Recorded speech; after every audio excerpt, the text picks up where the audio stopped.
In this lesson, we are going to be looking at a little bit more with histograms. So just kind of a follow-up to our last lesson. A lot of this will be review, but we'll kind of go through here.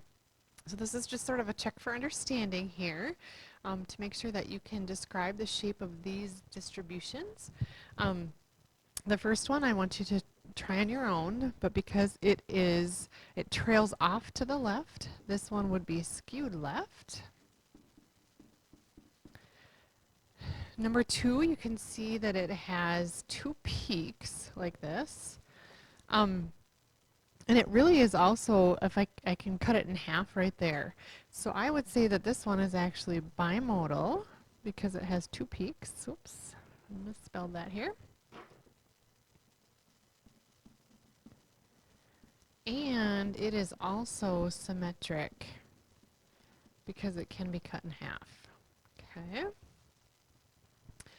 Number 3, it can't be quite cut exactly in half, but it is pretty close. I would accept if you wrote fairly symmetric. It is not perfectly symmetric, but it is close because you can almost cut it in half. I would also accept if you wanted to write slightly skewed right because it does trail ever so slightly off to the right. Okay, and then the last one, all the bars are exactly the same, so of course we know this is uniform. All right, a couple more here. This one also has 2 peaks to it, and I can pretty much cut it in half. So this is bimodal and symmetric. It's not always both, just so you know. It might be bimodal without being symmetric. So for instance, this one has a peak here and it has another peak right here. So I would say that this one is both bimodal, but it trails off to the right, so it is skewed right also. So just point out anything that is pretty blatant about the chart that you see. Okay? This is asking you for what the class or the bin is on this histogram. Just a reminder that the class or the bin is how wide this is. So that bar that I just highlighted goes from 4 to 600. And so the class or the bin here would be 200. You also have to pay attention to units. I don't have any units labeled on this one, but it might tell you that the graph is in thousands or hundreds of thousands or whatever. So pay attention to that, because it might mean 200 thousands, but I don't give you any units here, so I'm just going to assume that it goes from 400 to 600, which is 200. All right, then in this next thing, what I am asking you to do is to choose an appropriate bin or class, and what a difference that makes when you do that. So here's a little video that I am going to show you here. And I'm going to show you what a difference it makes when you change the bin or the class on this. Okay, so this is a graph about college ACT scores.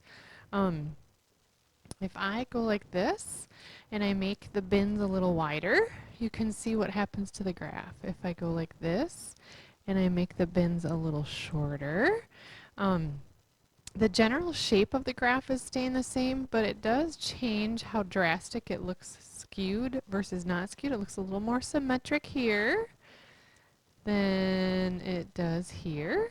And so changing the class and the bins can really change the appearance of a graph. So I just wanted to show you that. Okay. And then here, this is a question about why this particular graph is misleading.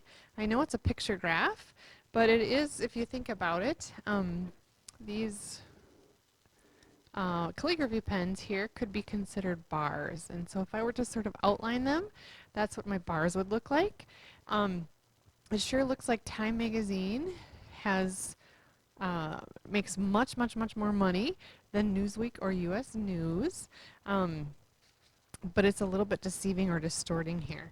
The reason that that is so deceiving is this. The bars, or the calligraphy pens in this case, grow both directions. So they change both in height and width, and they can't change both directions. all of those bars should be the same width, and that's what makes it look very distorted, okay? So, the pictures change in both height and width, and that is not okay. Some people want to tell me that they'll say something like this. They'll say the bars or the pens grow too much. Well, they're supposed to grow. They're supposed to get higher or shorter, depending on the amount of money. They just can't grow both directions, okay? Pictures change size in both directions, and that's what makes this deceiving. Okay, it needs to only change in one direction. All right, then, let's see. You are being asked to describe this graph right here. Let's see, and we have made a histogram, and so now we want to talk about outliers, okay? Outliers are anything that looks drastically different from a graph. We will talk a little bit more about that in a few days, but an outlier on a bar graph would be like if you had a blank space right here and you had something way over here. For now, that's all you need to figure out that an outlier is. So this one happens to have not any outliers. Okay. We want to look at what the center of this graph is, and the center is, I'll teach you how to find the center here. Hang on one second, I'm having an issue, so I'm going to hit pause for just, all right, we're back, sorry.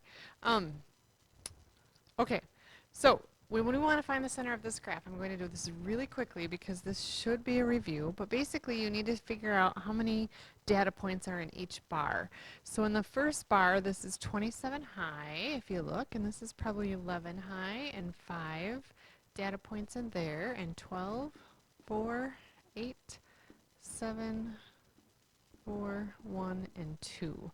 And so there's 81 colleges total that are included in this data set. Okay, so when we look at the center of that, what you can think about is if I want to find the center, there's 40 to the left, there's 40 to the right, and then this middle number right here makes the 81st number, okay? But this middle number is really the 41st number on the data set. So I'm looking for where the 41st number on the data set is. So there's 27 in this bar, there's 11 in that, so that's 38, plus 5 is 43. So the 41st data point is somewhere in here, somewhere between 4 and 6,000. I don't know exactly what, but I know it's somewhere between 4 and 6,000. Okay, the shape is definitely skewed right because it trails off to the right. And then, what else do we need to know? The peak is where the highest bar is, and of course the highest bar is that far left bar that is between $0 and $2,000. And then the spread is the min to the max, and you don't include the outliers. But the min on this chart is 0, and the max is $20,000. All right. The next question, if you were to make a histogram using this data, what would the class or the bin be? And sometimes that's the hardest thing to figure out. But if you're going from the lowest number on here is, let's see, 4.3 it looks like, and the highest number on here is 12.5. So you want to go somewhere from 4 to 13. You might want to go up by 2s. I would probably go up by. You might go up by 1s, and that's fine. Actually, the highest number is 16, but you could still go up to 2s, up by 2s.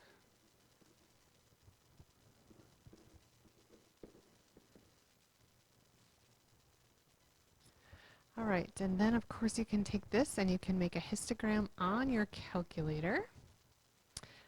And I am not going to go through that whole entire process with you. If you have trouble with that, let me know.